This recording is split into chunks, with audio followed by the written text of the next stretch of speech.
Ya, salim gitu. Kenali jasad, jiwa, dan ruh bab 2. Assalamualaikum warahmatullahi wabarakatuh.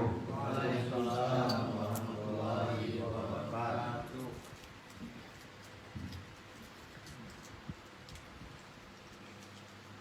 Jazakumullah khairan katsira.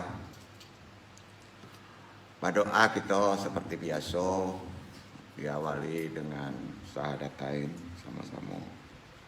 Asyhadu alla ilaha illallah wa asyhadu anna Muhammadur Rasulullah. Selawat.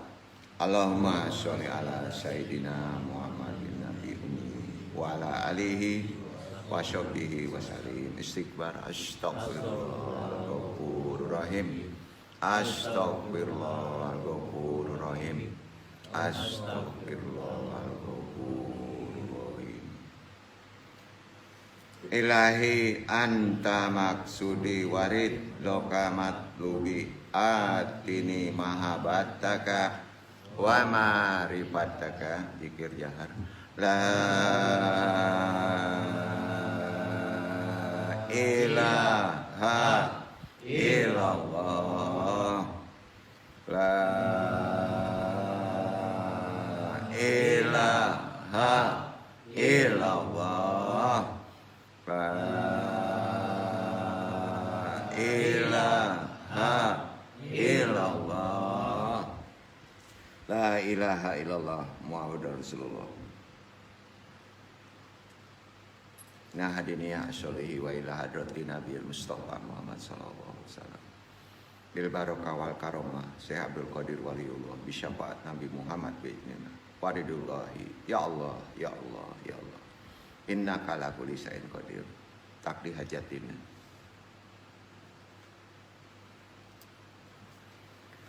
Wa khususan ila ruhi juriyatihi wa bil khusus arwahi muslimin wal muslimat al-Fatihah. Bismillahirrahmanirrahim. Alhamdulillahirabbil alamin. Ar-Rahmanir-Rahim. Maliki yaumiddin. Iyyaka na'budu wa iyyaka nasta'in. Ihdinas siratal mustaqim. Siratal ladzina an'amta 'alaihim ghairil maghdubi 'alaihim waladdallin.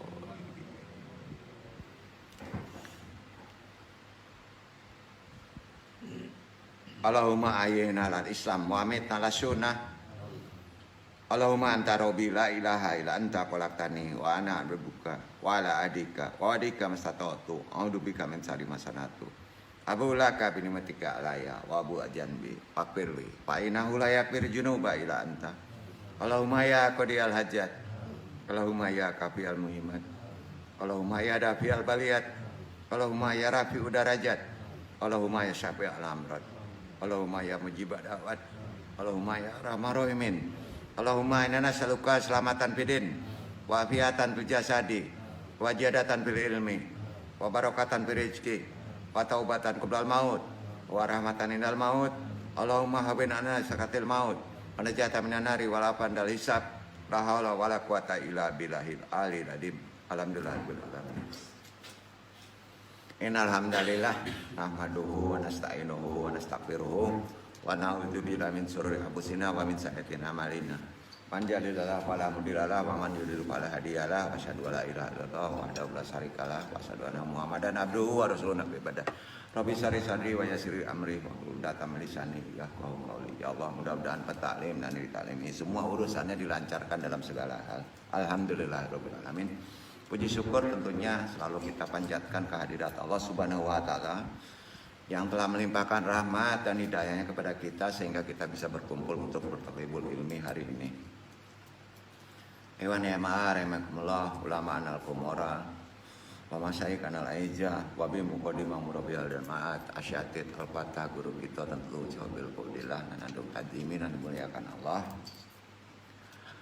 Bismillah wassalatu wassalamu ala rasulillah amma ba'd. Kita bahas kaji kita melanjutkan haji Jumat terkait dengan ruh. Efek yang ditimbulkan dari pertemuan jasad dengan ruh. Kita kan udah bertemu nih jasad dengan ruh, makanya hidup. Itu pasti berefek. Ada yang disebut saling bertolakan antara kebaikan dengan keburukan. Nah, makanya itu yang disebut ujian dan rahmat. Ya. Kita bahas dulu supaya lebih dalam mengenali perkara ruh. Islam bukan agama yang mengharamkan nafsu makan. Ya. Di Islam tidak ada ajaran pengkebirian ya. Bahkan di Islam ada perintah untuk nikah. Ya. Tidak pula membenarkan memakan segala sesuatu. Ya. Diatur. Islam juga memberikan kebebasan yang diikat dengan aturan tentunya. Aturannya disebut huriyah, muqayyadah atau syariah. Ya. Nah. Dalam masalah makanan juga Allah berfirman. Karena ini krusial terkait dengan masalah kesehatan dan ruh kita. Ya.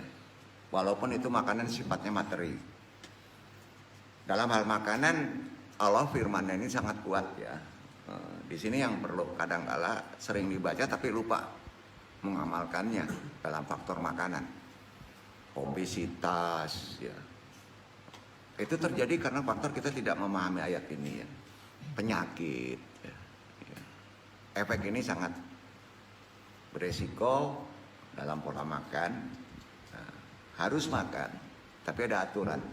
Allah berfirman di Quran surat Al-A'raf surat 7 ayat 31, silakan dibaca Ikhwan.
Kebayang nggak perintah pakaian sama makan itu tolong langsung ya menerapkannya aturannya ya dengan Al-Quran dan ada hadis pula yang sering kita sepelekan. Masuk ke masjid pakai pakaiannya harus yang bagus. Setuju nggak? Dan itu firman loh. Renungkan loh. Nggak sembarangan. Sudah itu makan minum aja juga jangan berlebihan kan gitu ya. Kata Nabi kan berhenti sebelum kenyang kan. Betul. Efeknya penyakit loh. Ya. Pengertian berhenti sebelum kenyang itu jangan nunggu kenyang ya. Kalau udah berlebihan kita sendiri tahu ya. Setuju nggak? Kadang-kala perintah ini kan dianggap sepele. Coba bapak pengen kacang silakan makan kacang, berlebihan asam urat. Ayo, yang salah siapa? Ya kan? Setuju nggak? Apapun yang nikmat pasti berlebihan tuh. Padahal itu dilarang, bukan nggak boleh kan? Bayangin, firman ini. Firman ini kan tegas dan jelas. Jadi amalan itu harus betul-betul kita pahami apa sih, jangan dianggap sepele ya. Makanya pas kita kelebihan, yang bisa lain yang lain-lain. Sering yang lain-lain. Yang salah siapa Pak? Kita mengikuti aturan Quran hadis Nabi ya Sahih ya, menegaskan begini. makanlah, minumlah, berpakaianlah, dan bersedekah. Kalau kita berlebih, sedekahkan. Kalau makanan berlebih, kita membeli kandung berlebih, sedekahkan, kasihkan lagi orang lain. Begitu juga pakaian. Ya, tanpa sikap berlebihan dan bukan karena kesombongan. Hadis riwayat Ahmad. Betul?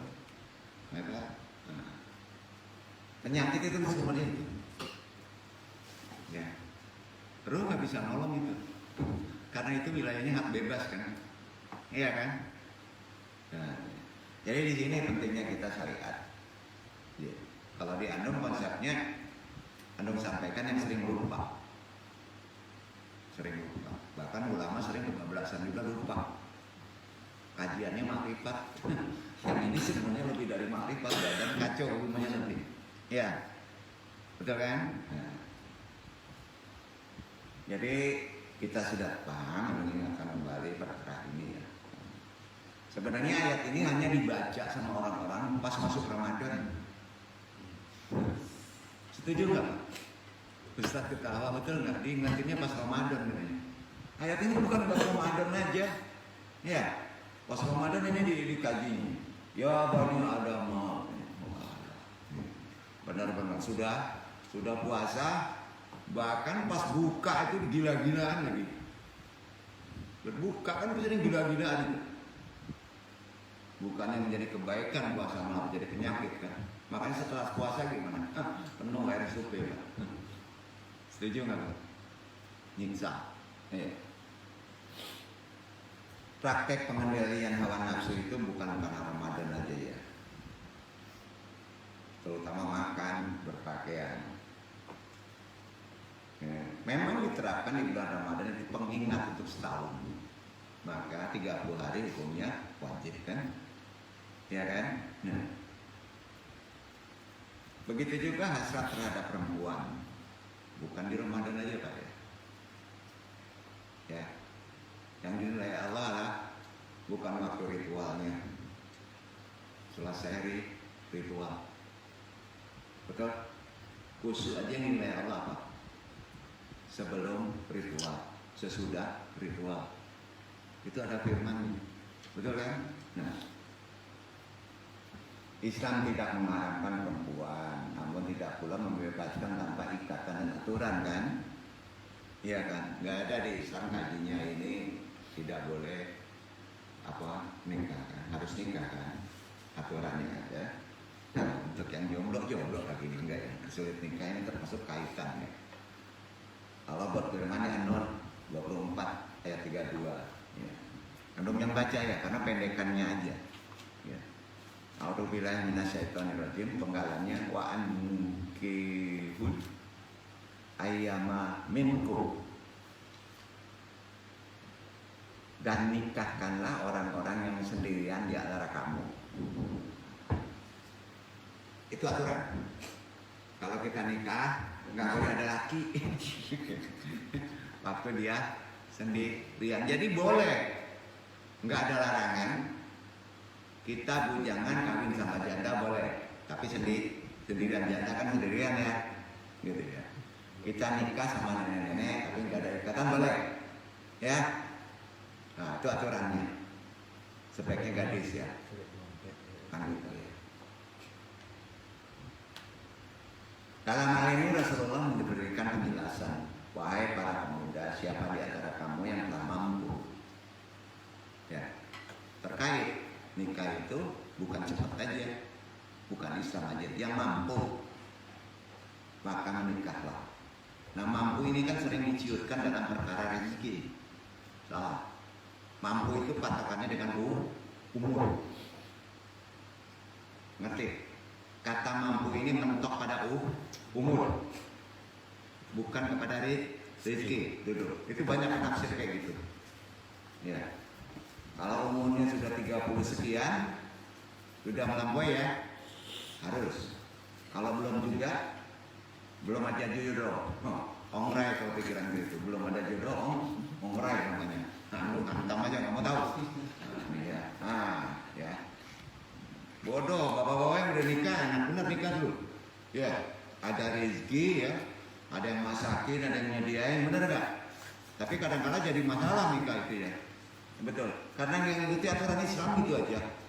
Betul kan? Nah, yang mampu maka menikahlah. Karena nikah itu menjaga mata, memelihara kemauan. Siapa yang tidak mampu, hendaklah apa Pak?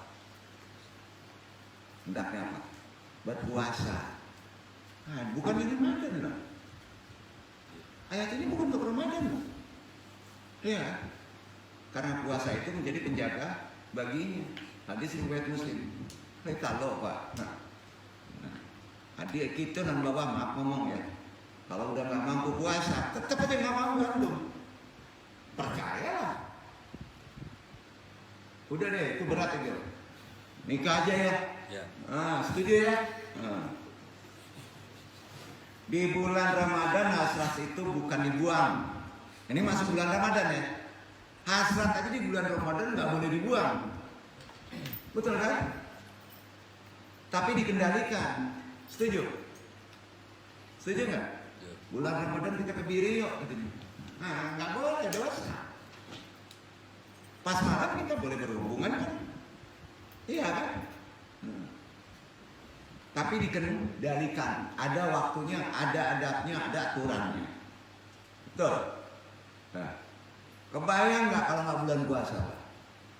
Puasa aja banyak yang nggak tahan. Apalagi ini ada yang belum juga nikah, kan bingung kan? Nah, ini perkaranya ya. Kan gitu. Maaf ya, ini penting. Islam tidak boleh membuang hawa nafsu. Tapi menempatkannya pada tempat yang benar itu berpahala. Setuju nggak? Jadi dalam pengendalian itu pasti ada balasan, pahala. Nah, begitu agama Islam. Ya. Manusia dihadapkan pada dua pilihan. Pengendalian hawa nafsu atau dikendalikan hawa nafsu. Setuju? Hanya itu. Setelah jasad ditaruh, setelah ruh ditaruh pada jasad, maka timbul apa yang disebut mengendalikan nafsu atau dikendalikan nafsu. Itu hak kita. Nah, pas kita dikendalikan oleh hawa nafsu, kita harus mengikuti aturan. Itu bukan pada bulan Ramadan. Betul kan? Bukan. Nah, hanya orang yang takut kepada Allah sajalah yang bertakwa, yang mampu mengendalikan hawa nafsu. Tuh, harus kenali Allah. Ketika yang mampu, maka surgalah baginya. Setuju? Karena itu, kalau nggak tahan benar dalam baca ayat ini, An-Najiyah surat 79 ayat 44. Anu ujasakan kalau berdoa membaca ayat ini, antum bisa menahan hawa nafsu yang sifatnya syahwat. Tolong baca. Insyaallah.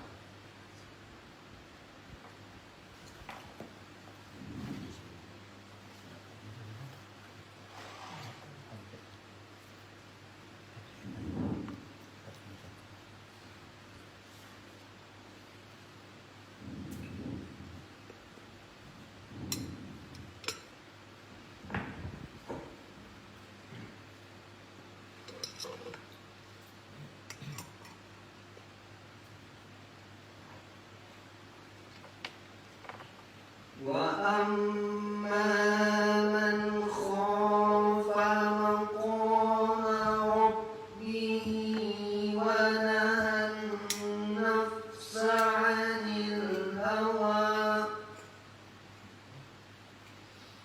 فإن الجنة هي المأوى.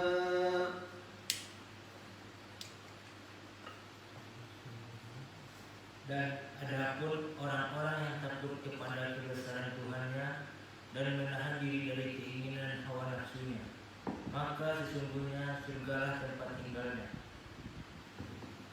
Itu artinya Anda memanfaatkan ayat ini supaya menjadi doa. Karena ayat itu keterangan.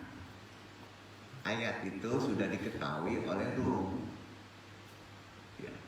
Ruh supaya ngajarin ke badan hawa nafsu. Jadi maknanya ini, pas kita membaca itu bukan antum yang baca,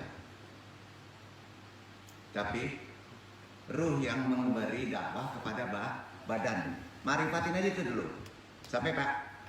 Berarti ruh berdakwah kepada badan. Kalau ruh sudah berdakwah kepada badan, langsung badan nggak bisa apa-apa. Karena ruh adalah hayat yang menghidupkan, yang menimbulkan nafsu juga ruh, betul kan? Sampai nggak? Maka langsung ciut biasanya badan. Itu marifatnya. Amalan yang benernya gimana supaya ruh mau bisa gitu nanti? Gitu itu main cepat ya. Gitu ya. Karena itu hati. Apa? Hati. Bukan ilham, hati. Kalau hati ruhnya itu sudah ngajarin kita ya. Kalau ilham dari Allah kepada ruh. Kemudian langsung kepada jiwa. Beda ya. Kan ada badan, ada jiwa, ada ruh. Kemarin ya. Ini perbedaan hati dengan ilham tahu ya. Hati itu ruh yang berbicara kepada badan. Ya. Sampai kita lanjutkan dulu. Tanah warnanya hitam kan, menurut Quran ya. Kalau kita coklat ya, sebenarnya tanah itu hitam, juluman, artinya gelap. Ya, baunya busuk. Kalau yang hitam pasti baunya busuk Pak. Derajatnya pasti rendah. Ya. Sedangkan cahaya itu terang kan, terang benerang kan. Ya. Berkilau, sifatnya tinggi pasti, ya, nggak ada cahaya dari bawah ya, nggak ada ya, pasti tinggi. Cakrawala kan sifatnya, itu cahaya. Kalau tanah pasti bawah. Namun tiba-tiba cahaya yang tinggi itu bersujud kepada yang rendah tadi. Sebabnya apa?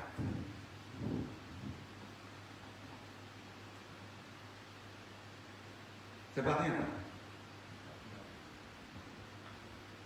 Ruh ada di tanah. Betul? Sebabnya ruh ada di tanah. Ruh ada di badan manusia. Manusia mulia.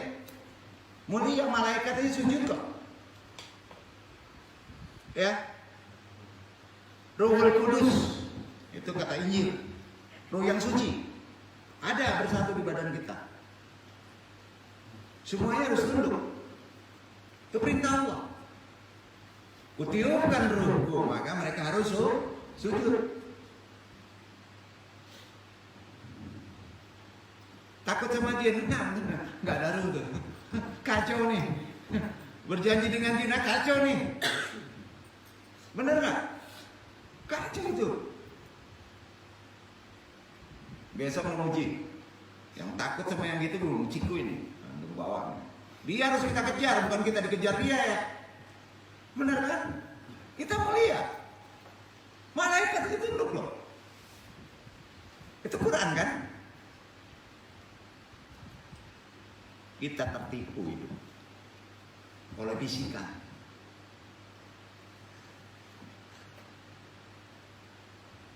Apakah sebabnya yang membuat cahaya itu bersujud kepada tanah? Firman-nya kan ada. Al-Hijr surat 15, 29, 30 baca. Kuatkan itu.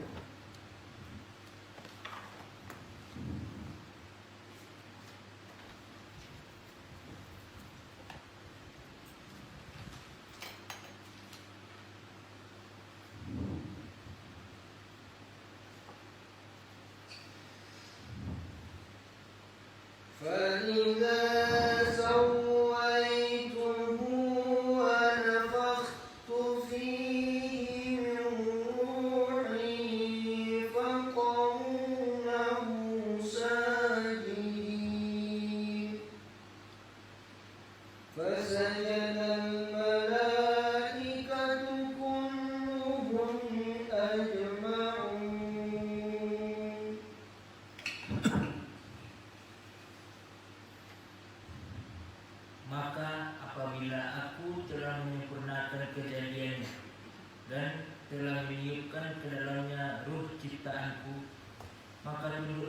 kepadanya dengan bersujud.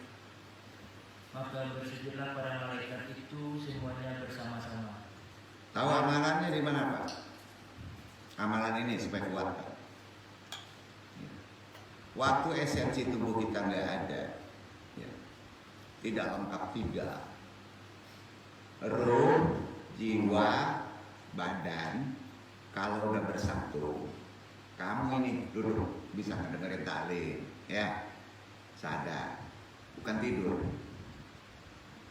bukan tidur, tidur jiwa gembang sama Allah, ruh ada, nggak sempurna.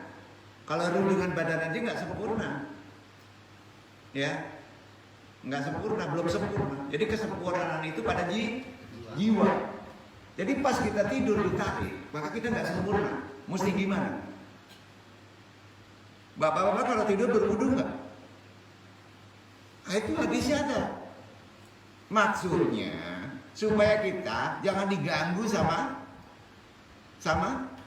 makhluk lain yang diperintahkan Allah untuk menguji manusia. Ikuti aturannya. Bapak-bapak kalau tidur berwudu nggak? Berdoa nggak? Renungkan aja itu. Iya kan? Jadi intinya, kalau dalam keadaan sadar kita terganggu dengan hal itu, antum tidur aja nggak berlindung sih, nggak berwudu, kan gitu, betul kan? Coba bapak-bapak kalau masih punya rasa takut dan aneh-aneh, bapak tidur, berdoa, berwudu. Itu amalan gampang kok. Serahkan kepada Allah. Karena pas kita tidur, tubuh kita nggak sempurna. Makhluk itu pintar, masuk. Baru mendekat. Sebetulnya jin kafir, setan nggak bisa menggoda kita. Kalau kita sedalam keadaan lengkap. Setuju nggak, Pak? Kapan dia menggoda kebanyakannya? Pas jam tidur. Makanya orang streaming itu pas yang lain tidur. Betul. Bila perlu yang teman juga tidur, baru bisa interaksi, katanya gitu. Benar itu. Ya kalau berlima, 10, kan pada bangun kan, dia juga takut.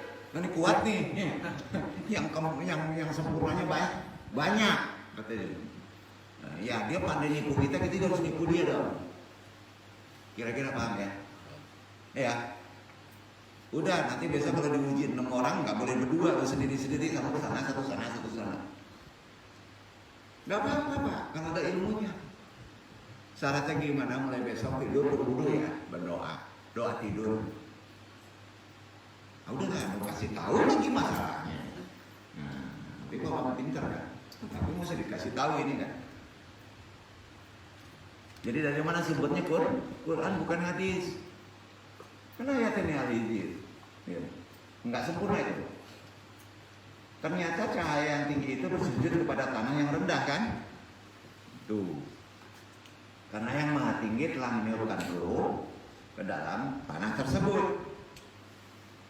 Disinilah akibatnya secara epistemologi timbul clash antara Islam dengan dunia Barat, dunia asbab, dunia epistemologi, timbul clash. Tinggi banget lokasinya. Islam memandang manusia sebagai makhluk yang diciptakan Allah, betul? Sedangkan Barat menganggap manusia tidak lebih dari sekedar kelanjutan hewan, kelanjutan binatang, ada evolusi. Itu kan ide Darwin nih, iya kan? Bahwa renungan kalau mau belajar kesehatan, Mbak, sampai gelar profesor juga nggak akan lupa dari evolusi loh. Ya, pasti evolusi, karena dikejar dengan asbab. Padahal asbab harus berhenti kan? Kalau dia tidak sampai harus berhenti, harus taklid pada Quran. Itu intinya. Jadi hati-hati untuk orang yang terlalu pintar mengejar sesuatu, itu evolusi. Pikiran sering evolusi kan?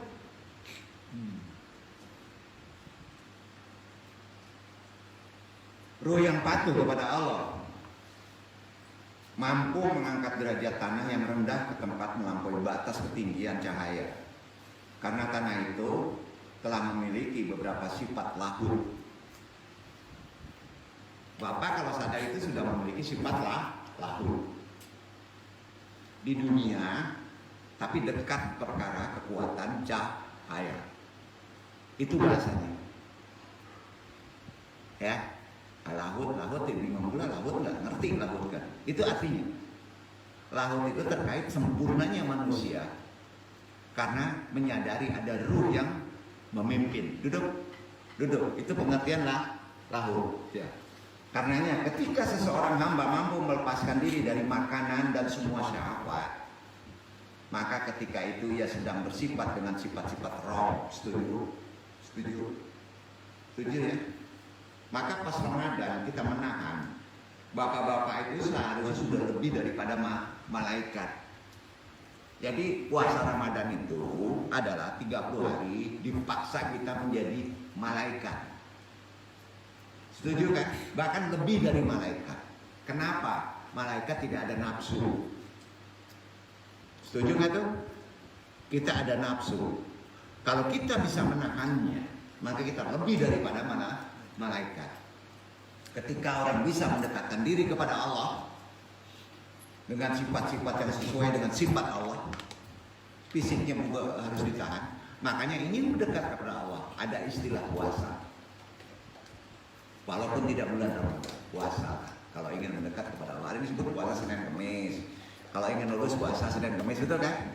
Karena supaya mendekati sifat-sifat kepada Allah. Karena malaikat itu dekat kepada Allah, ya.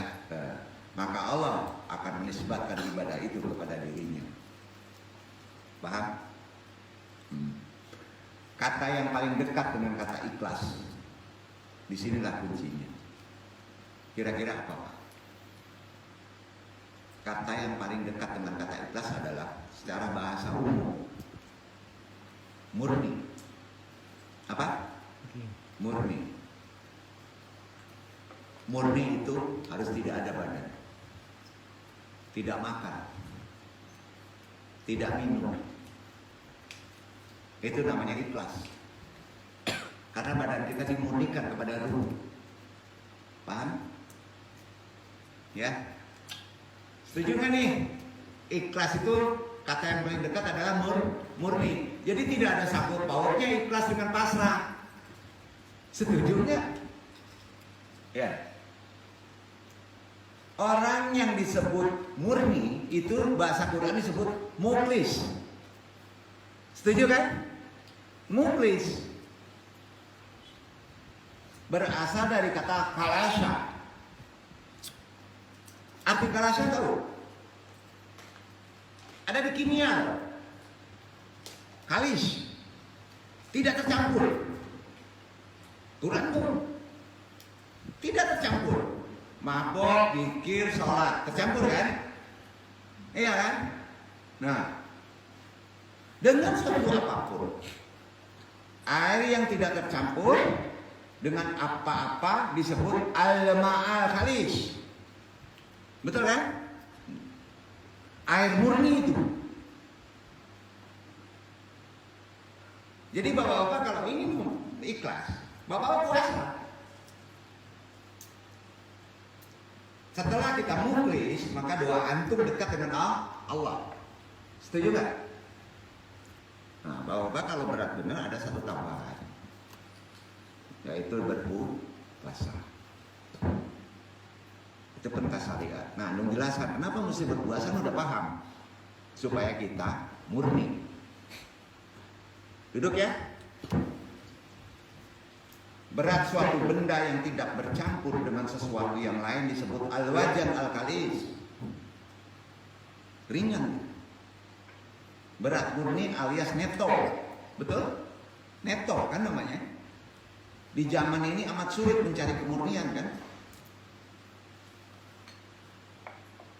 Semua penuh dengan kepalsuan. Itu yang dihadapi oleh kita. Di awal dari makanan yang disuap ke mulut setiap hari. Beras nggak tahu apakah itu beras asli. Beras juga bisa dipalsu. Sampai air jam-jam palsu juga ada. Nah, kalau kita sendiri nggak murni, babak belur. Kalau kita tidak bisa menahannya. Orang muklis tidak bisa masuk yang palsu. Demi Allah. Seringlah puasa Senin Kemis, Pak, berdoa, maka bapak-bapak muklis. Maka kalau muklis yang tidak baik suruh masuk. Ada aja pengalaman. Yakin gak itu? Nah itu, Pak. Tapi amalan ini jangan dipraktekin dulu nih. Amalan subuh ini. Ya, nanti puasa disebut puasa Nabi. Puasa hari, puasa enggak. Ini repot juga nanti. Hilang syahwat kan gawat nih. Sementara kita ada amanah kan? Nah, repot kan? Nah disinilah perlunya arifun, ya bijaksana dalam konteks ini.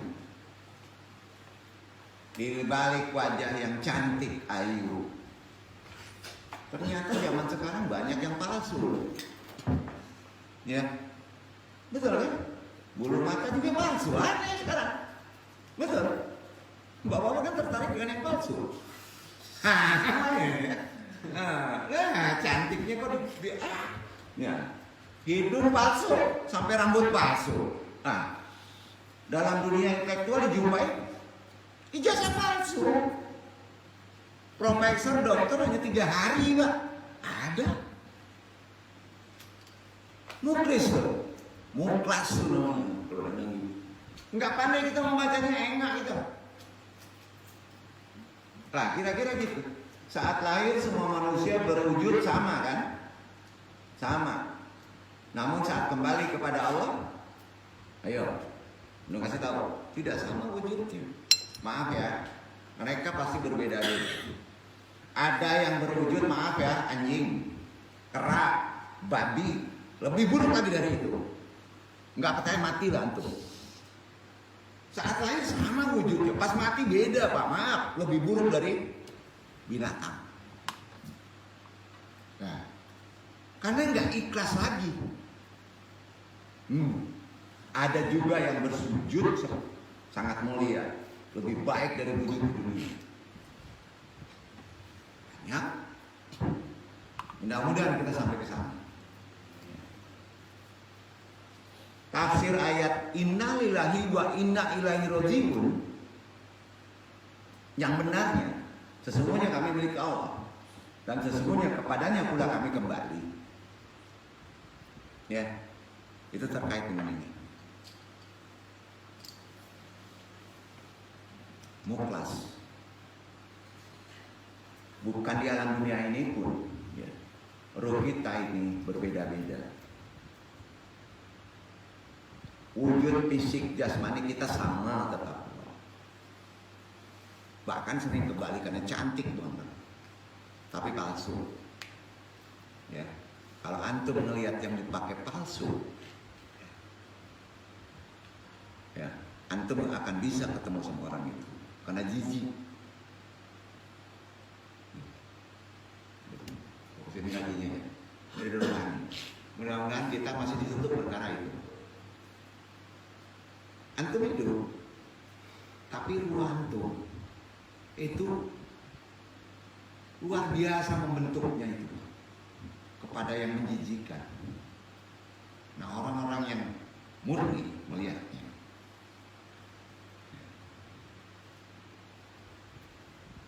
Wujud fisik jasmani kita sama.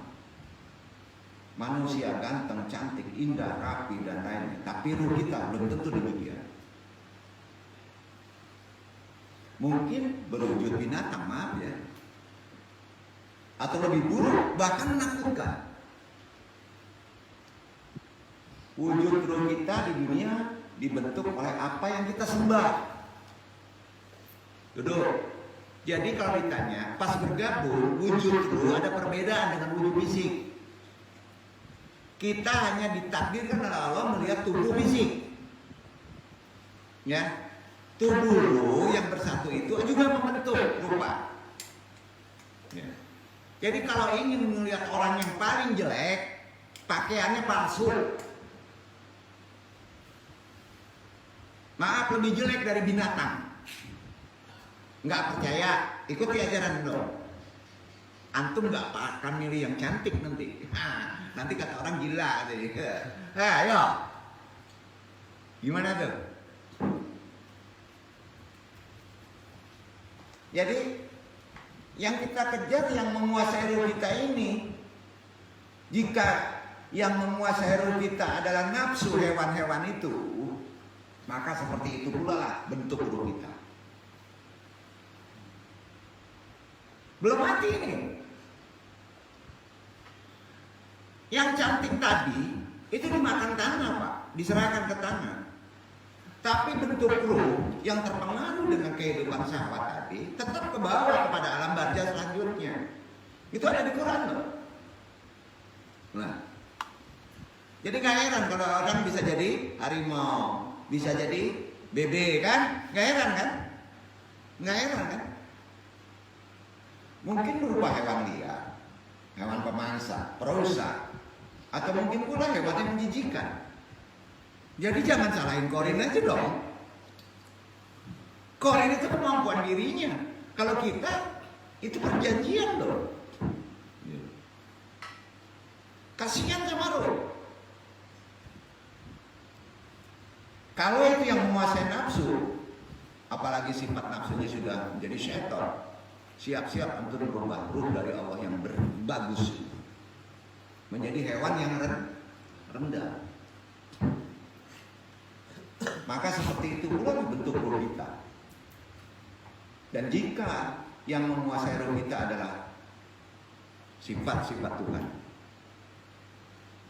maka ruh kita akan menyerap keindahan asmanya. Ini hadis.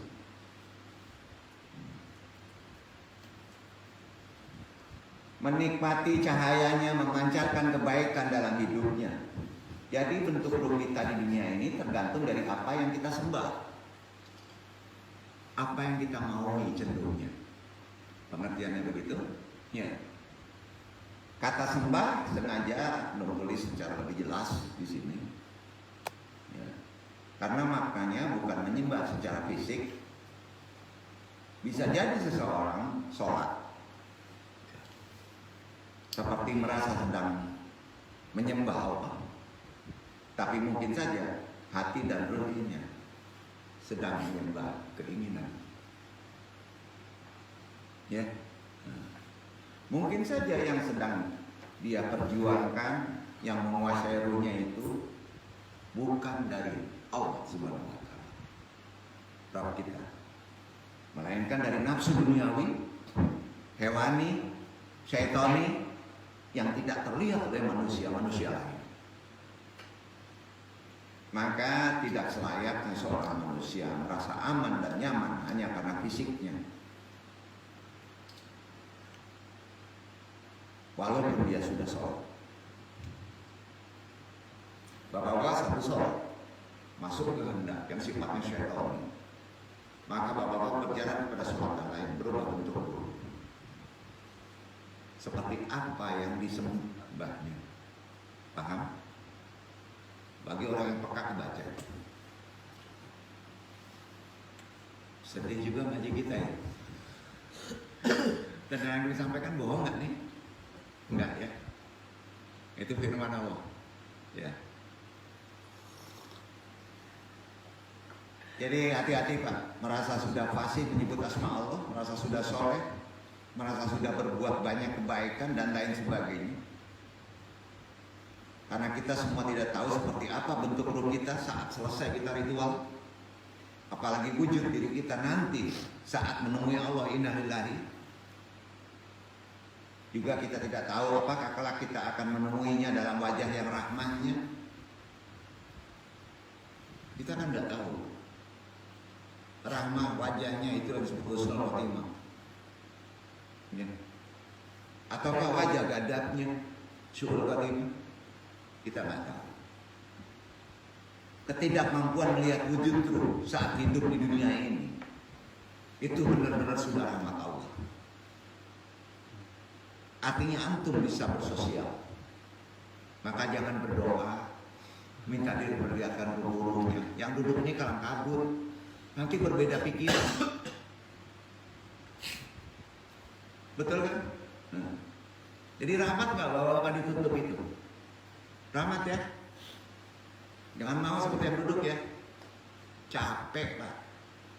Sungguh capek. Antum kalau ingin berdoa ingin tukeran. Benar. Mau nggak tukeran?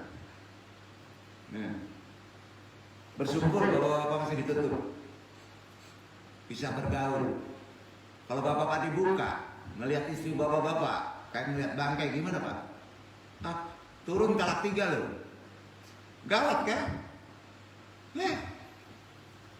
Mungkin kita akan takut bertemu dengan orang-orang di sekitar kita, bahkan orang yang paling dekat dengan kita, baik yang terdekat maupun yang jauh. Hilang hukum Abdul minan nas. Sebagaimana mereka juga mungkin takut melihat wujud ruh kita yang tidak sebaik wujud fisik kita yang sebenarnya, yang sudah berada pada jiwa atau bahkan menakutkan atau mengerikan. Beruntung pandangan kita tidak waslita. Itulah rahmat tertinggi yang bisa menembus melihat dimensi rohani. Itu waskita. Beruntung, sangat beruntung. Seandainya kita semua diberi pandangan yang mata kita waskita saja, mungkin kita tidak akan mau saling melihat, apalagi saling bertemu. Dijamin gak akan mau. Rusak hubungan kita dengan sama manusia. Diakibatkan karena rupa roh kita yang menakutkan atau menjijikkan. Hal-hal rohani, Iwanandong yang marah ini, jangan dikejar.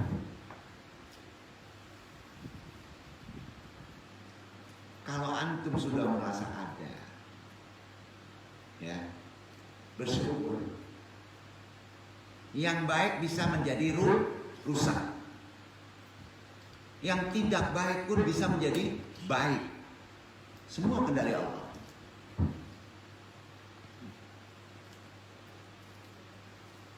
Hal-hal rohani memang membahas ini nggak mau ampun sedalam-dalamnya supaya kita lebih paham. Dan ini bukan kaji-kaji yang sifatnya kacangan ya, bukan. Hal-hal rohani memang sering dibahas dalam kaji tasawuf, sufisme, agnostisme, irfan, hikmah. Tapi kalau kita tidak paham inti kajian itu, maka kita jadi aneh. Justru kita mengejar kajian yang rohani. Padahal kajian rohani tidak boleh dikejar, itu hadis. Sampai hadis. Jadi hal rohani itu kan tidak dikaji oleh fikih. Tidak juga dikaji oleh filsafat. Fikih tidak menyentuh dimensi ini, enggak. Fikih hanya mengurus persoalan fisik dalam ta'abud kan. Fikih. Filsafat kaitannya dengan ta'abud hanya mengurus persoalan akliyah. Ada filsafat dengan ta'abud, tapi urusannya kan akliyah aja. Jadi kalau kita berpikir, pentokkan dengan takdir. Kamu yakin kan dengan Quran? Gitu aja. Nggak bisa dilanjutkan. Kenapa? Aliran nanti antum timbul kekacauan. Al-Ghazali ngalami itu. Filsafat dikejar sampai rohani, akhirnya bingung dia kan. Nah, jadi gimana caranya? Ya, antum harus ada guru pembimbing disebut taklid. Itu dulu. Efeknya nanti ada campur tangan Tuhan yang berbeda. Karena mengejar kemurnian itu adalah taklid. Tidak boleh alkalis. Iya kan? Nah, jadi filsafat itu hanya mengurus persoalan akliyahnya saja kalau tertarik dengan ta'abud. Keduanya tidak menyentuh rohani, tidak. Baik filsafat maupun fikih. Karenanya menilai dimensi rohani harus menggunakan perspektif rohani pula. Jika dimensi rohani dilihat dengan perspektif fikih dan filsafat, bahasa kerennya ginilah, enggak kompatibel. Betul kan? Tidak. Nggak ketemu. Jangan dipaksa. Kalau berpikir rohani jangan dipaksa. Kepikir filsafat nggak ketemu. Nanti kalau udah kesel dibelokin untuk kacau. Iya kan? Fikih, filsafat dan tasawuf bahkan hikmah ada dan berkembang dalam tradisi disiplin Islam. Itu ada aturan, ada disiplin yang berbeda kan? Ya, profesionalnya begitu. Bahkan ada strata yang mesti didalami dulu mana. Iya kan? Hanya saja sedikit orang yang berkesempatan mempelajari keempat-empatnya. Apalagi sampai menikmatinya. Gak ada. Fikih bisa, filsafat mampu, tasawuf keren, hikmah dapat. Antum bisa menikmati hidup. Itu yang akan antum dudukkan. Tapi dari mana? Ruhaninya dulu, hikmahnya dulu. Hikmah jangan diperdebatkan dengan filsafat. Maka antum akan bisa mendalami fikih secara otomatis. Demi Allah. Itu aturannya. Kalau mau dibalik silakan antum mengikuti gat panjang nggak masalah. Ya, udah paham ya? Jadi dudukkan. Ini bukan ego.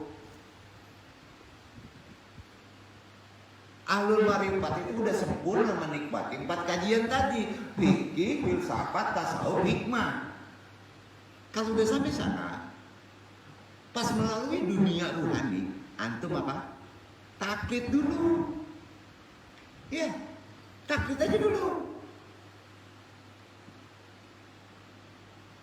Hanya sedikit Pak yang sudah bisa menikmatinya.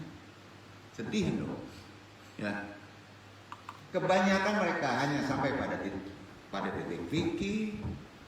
Malahnya justru perspektif fikih itu sendiri, kalau antum ingin tahu apa penyebab perspektif fikih terlalu tinggi, terkotak-kotak Islam. Terjadi kan? Fikih dinaikin, ujungnya kita antara kita terkotak-kotak, fanatik. Lalu sebagainya bertindak ofensif terhadap yang berbeda pendapat secara akal. Nah, ketegangan sosial banyak terjadi karena persoalan ini di tubuh Islam. Percaya nggak? Percaya nggak? Berjenggot kafir, nggak berjenggot bid'ah. Kenapa ini? Susah kita. Jadi terlepas dari itu semua, Anda hanya mengingatkan sejenak. Islam itu ajarannya kafah. Biarpun kafahnya hanya 5%. Ya, betul kan? Jadi sejenak kita perhatikan persoalan yang mengabaikan khilafiyah, fiqhiyah dan macam ini, hanya mengandalkan satu konteks pemahaman tidak kafah, jadi bermasalah. Saat lahir kita semua manusia berwujud sama. Namun saat kembali kepada Allah, wujud kita berbeda-beda. Tidak sempurna. Bisa aja berwujud fikih. Lah. Bisa aja berwujud fanatik. Ya, bisa saja berwujud hikmah, kan enggak juga baik. Kembali kan harus sempurna, Pak. Cahaya. Ya, jadi di sini kita harus mendalami apa yang disebut tentang ruhul amri. Tahu ruhul amri? Hati. Risalah paling bagus itu di Islam itu hati. Ruhul amri.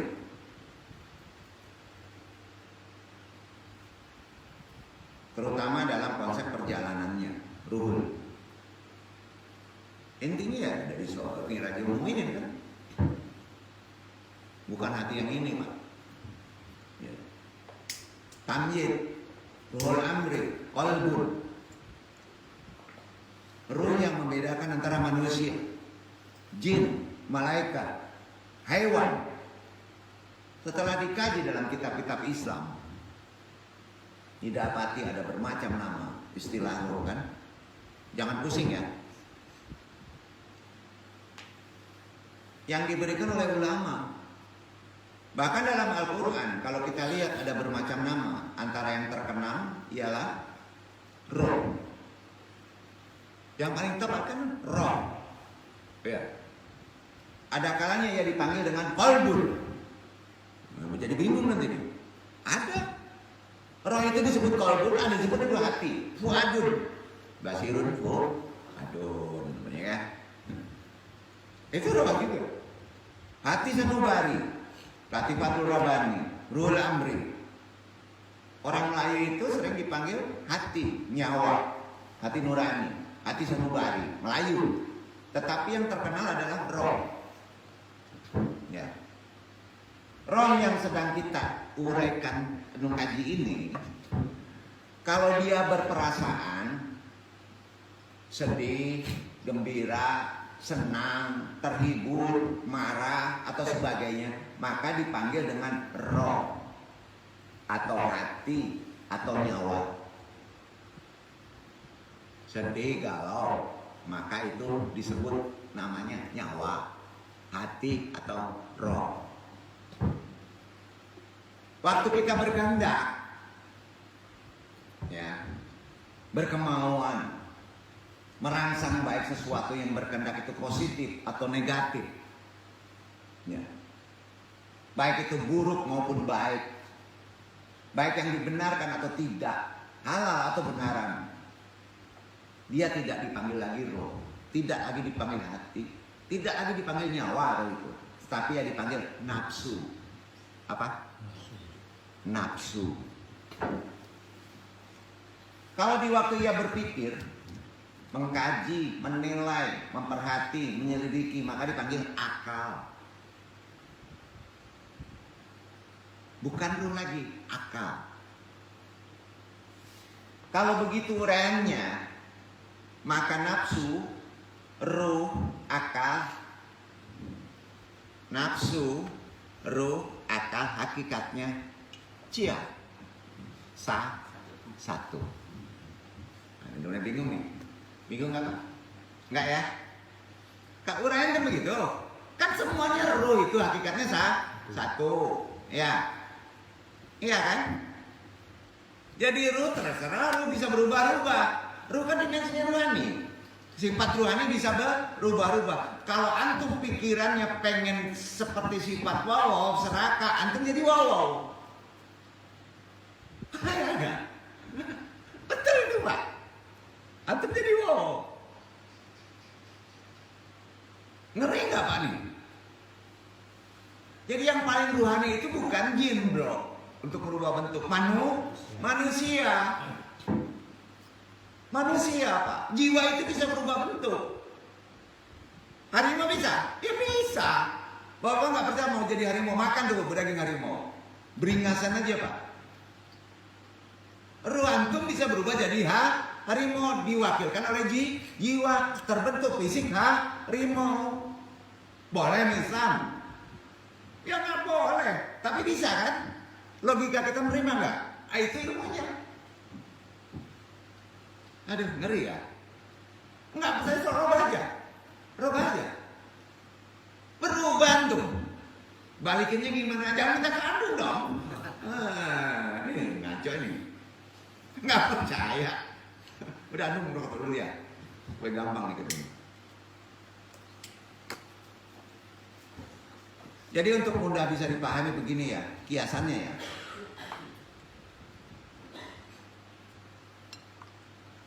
Hakikatnya kan satu. Ia dipanggil akal di waktu ia berpikir. Mengkaji, menilai, memperhatikan, menyelidik. Namanya akal. Ya. Berubah bentuk bagi yang tajam seperti itu. Ya. Bila berperasaan tidak dipanggil akal lagi kan? Sebaliknya dipanggil roh atau hati atau nyawa. Tetapi waktu ia berkehendak, berkemauan, Merangsang baik sesuatu yang berkehendak positif ataupun negatif, baik atau buruk, yang dibenarkan atau tidak, yang halal ataupun yang haram. Di waktu itu ia dipanggil nafsu. Nafsu. Kalau begitu, walaupun ia mempunyai 3 nama atau 3 istilah, tetapi hakikatnya tetap satu. Kan benar tuh. Ini Quran loh. Benda yang sama juga. Benda ini sama. Cuma peranannya saja yang tidak sama. Duduk. Bendanya sama. Peranannya yang tidak sama. Peranan yang tidak sama itulah yang menjadikan namanya tidak sama.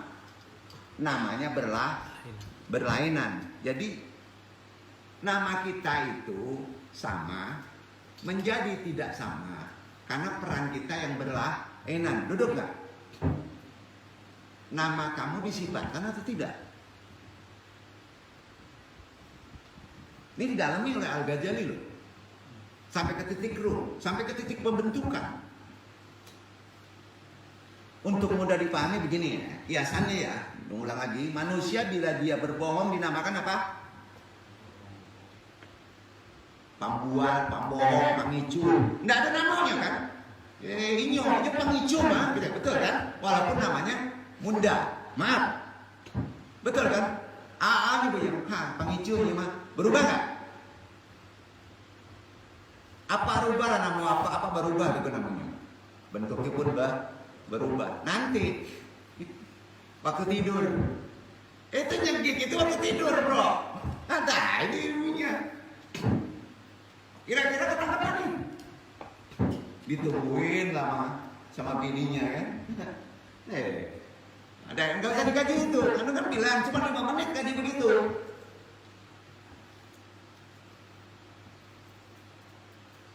Kalau antum penipu disebut pengicu, penipu. Tetapi bila ia mencuri dinamakan mayem. Walaupun tubuhnya sama manusia. Bila dia memimpin disebut datuk, ya pemimpin, tetap aja manusia. Tapi di dunia ruh berubah itu bro. Dunia ruh ini berubah. Lah nggak percaya. Itu berubah. Dinamakan pembohong, penipu, pencuri, pemimpin, hakikatnya adalah sama kan? Dia yang berubah orang bisa masuk neraka dan surga itu apa Pak? Sebenarnya macam perbuatan antum, bukan esensi.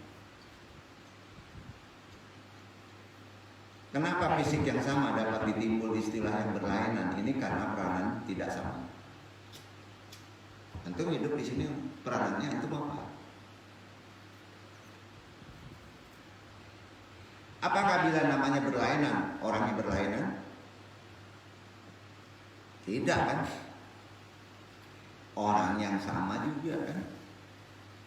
Perlu diingat bila kita membicarakan tentang ruh, bukannya pula kita hendak mengkaji hakikat ruh ya.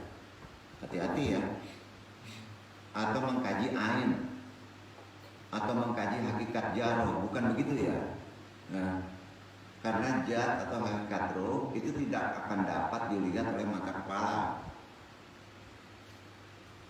Karena ia adalah jismulatif, jisim halus, yaitu benda halus yang bersifat maknawiyah. Bahasa mudahnya abstrak lah ya. Ya. Tidak dapat dilihat oleh mata kepala ya. Tetapi terasa oleh akal kita kan. Nah, kalau ingin tahu ilmu ini, antum amalkan ayat ini. Gawat nih. Al-Isra ayat 85 baca.